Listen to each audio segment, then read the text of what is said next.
Want to elevate your leadership skills? Well, stick around as we explore the 7th principle from becoming a person of influence and discover how to effectively guide others towards their goals. Hi, I'm Osama Jera and welcome back to the channel.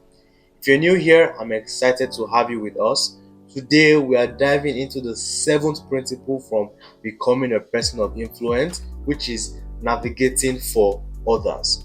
If you missed our earlier videos, you can catch up somewhere on the screen and let's dive right in. Firstly, visionary leadership. And Larry Im said from the book, and he said, a leader is one who sees more than others see, who sees farther than others see, and who sees before others do. Now, what I was able to learn from this is that if you as a leader can't visualize what's going to happen, can't see or can't be visionary in order to lead those people, then what exactly are you leading them to if you yourself can't even see anything?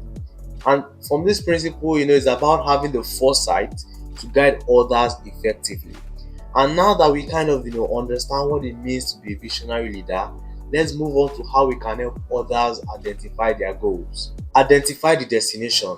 And from the book, I got some points, to help you define the goals of people you actually want to lead. And number one is what makes them cry. So this has to do with their deep passion and sources of empathy. What do they yearn to have? What do they want to have? The next one is what makes them sing.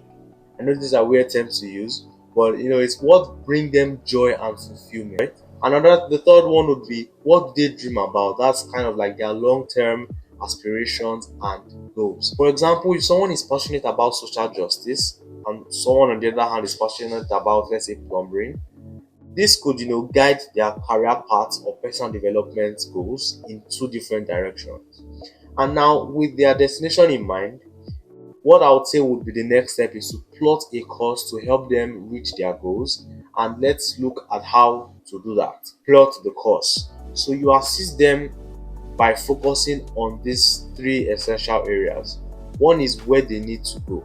So in terms of, I like to use the point A, point B analogy I learned from Coach. So point A is where you are now, and point B is where you want to get to. So you need to help them identify their point B, where they want to get to. The second one is what they need to know. So what they need to know to help them get from point A to point B, because we can see there's a gap there. So if they're able to learn what the skills and knowledge that is required, they are able to close this gap. The third is how they need to grow. So you need to provide guidance and a roadmap for their development based on your unique past and experiences. For example, now let's say their goal is to become a public speaker. Now, from your experience, you know that to become a public speaker, you need to learn presentation skills, you need to practice public speaking. So, with that, you are also able to guide them. And as they embark on this journey, it's important to prepare them for potential challenges. And here is how you can help them think ahead to support them as they embark on this journey. Thinking ahead. So you can prepare them by discussing these four different things.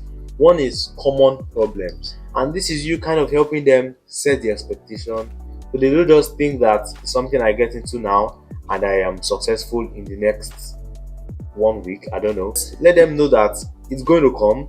So when it comes, it's like they already knew it's going to come, so it's not something of shock to them.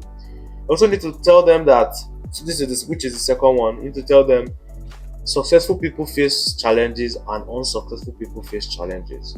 So then in that case, they have to pick which set of challenges they want to face. Another one is limits of money. Basically, this is you setting the expectation. Money can't solve all your problems. If that's your main goal, help them, guide them and help them rethink their main reason why they actually want to go through this journey. And another one, which is the fourth one, is growth through challenges. This is you changing their perspective on challenges. Okay, they see a challenge, they're like, how can I learn from it? Not, wow, I think this isn't worth it. So help them change their perspective on that so you can help them grow so they don't have to, get to a particular level and get stuck. Once you have prepared them and help them become aware of the potential challenges, it's crucial to be prepared to make adjustments along the way. And now let's discuss how to make course corrections effectively. Make course corrections. I saw this view from John Foster on this whole thing, and he said the measure of success is not whether you have a tough problem, but whether it's the same problem you had last year.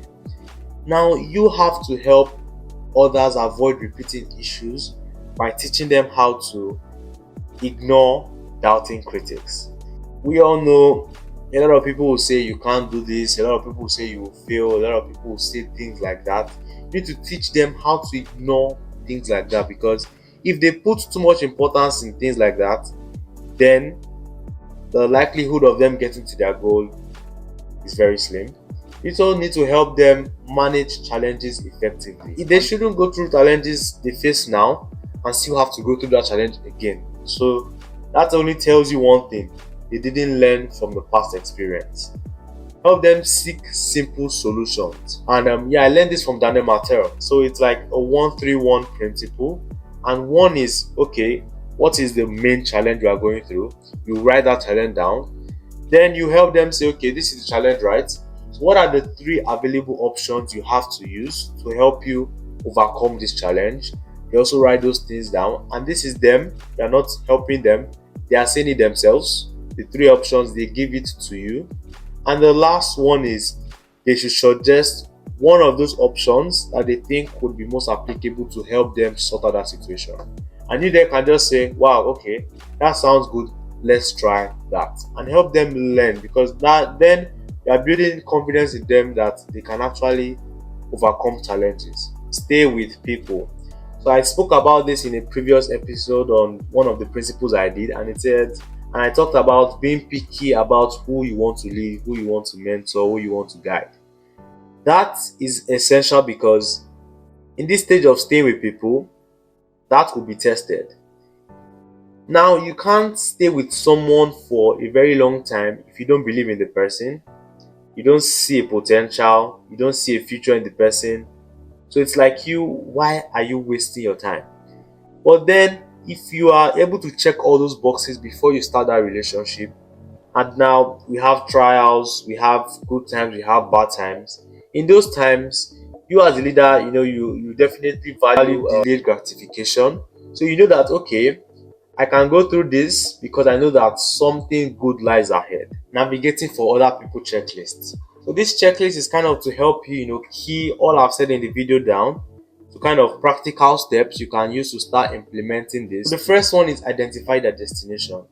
So if you haven't checked the last video I did on enlarging people, that would be helpful before you take on this checklist, because the list from that video, that is what you're going to use for this video. So based on the insights from the previous video on enlarging people, and if you haven't, you can check it somewhere on the screen. Based on those people you listed, now I want you to now also take notes on what makes them cry, what makes them sing, and what makes them dream. Write it down. Then the next one is look ahead. So you need to predict potential challenges that they may face and what difficulties might arise based on their goals. Also, for each person, list each of them down. And the last one is planning ahead. So you know their point B, their destination. You've looked ahead for potential challenges. So now you as a leader, you've seen all these things, visionary, you've seen all these things. Now you need to plan ahead. So this is you outlining how you can support them through these challenges. What specific actions can you take, and when should you offer assistance? Not that when they have challenges immediately you just run to them and give them, so they can't learn from it. So you also need to get that timing aspect right. Same thing you do for them, write this down under each of them. Today we explored how to navigate others towards their goals, from identifying their destination and anticipating challenges to making necessary course corrections and providing ongoing support. If you found this video helpful or valuable, please give it a thumbs up and share with anyone who could benefit from it. Don't forget to subscribe and hit the notification bell for more leadership tips. And if you haven't checked out our Becoming a Person of Influence series, you can check it out somewhere on the screen to further develop your influence skills. And lastly, I want you to remember this: navigating the path of leadership is about guiding and empowering those around you.